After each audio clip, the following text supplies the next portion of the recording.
আন্তর্জাতিক বইমেলা শুরু হতে চলেছে ২৯শে জানুয়ারি থেকে। মুখ্যমন্ত্রী মমতা বন্দ্যোপাধ্যায়ের উপস্থিতিতে ২৮শে জানুয়ারি এই বইমেলার উদ্বোধন করবেন পেরুর সংস্কৃতি মন্ত্রী প্যাট্রিসিয়া বালবুয়েলা প্যালাসিওতা এবং সে দেশের ২ সাহিত্যিক। থাকবেন সাহিত্যিক শঙ্কর।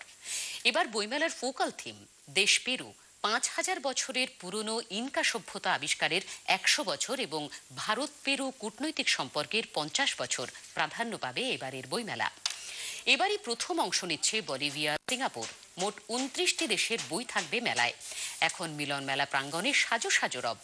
২০০টি লিটল ম্যাগাজিন স্টল সহ ৮০০টি বইয়ের স্টল তৈরির চূড়ান্ত প্রস্তুতি এখন তুঙ্গে। মেলায় থাকছে ৫টি গেট। ইএম বাইপাসে সাবওয়ে তৈরি হওয়ায় বাড়তি একটি গেট হয়েছে। জোর দেওয়া হয়েছে নিরাপত্তা ব্যবস্থার। ৪টি ওয়াচ টাওয়ার থাকছে। মেলা প্রাঙ্গণ জুড়ে বসানো হচ্ছে সিসিটিভি, জানালেন পাবলিশার্স অ্যান্ড বুক সেলার্স গিল্ডের সাধারণ সম্পাদক ত্রিদীপ চট্টোপাধ্যায়। ৩৮তম আন্তর্জাতিক কলকাতা পুস্তক মেলা আগামীকাল ২৮ জানুয়ারি বিকেল ৪:৩০ শুরু হচ্ছে। এবারে প্রায় আনুমানিক ৬০০ বুক স্টল, লিটল ম্যাগাজিন আরও ২০০, সব মিলিয়ে ৮০০ জন অংশগ্রহণ করছেন। এবারের ফোকাল থিম কান্ট্রি হচ্ছে পেরু, ইনকা সভ্যতার দেশ।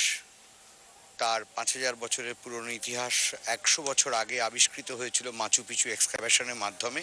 সেইটা ওরা সেলিব্রেট করছেন, সেই জন্য এবারে ওরা focal theme country. Apart from that এবারে হচ্ছে পেরু ইন্ডো পেরু রিলেশনশিপের কূটনৈতিক সম্পর্কের ৫০ বছর।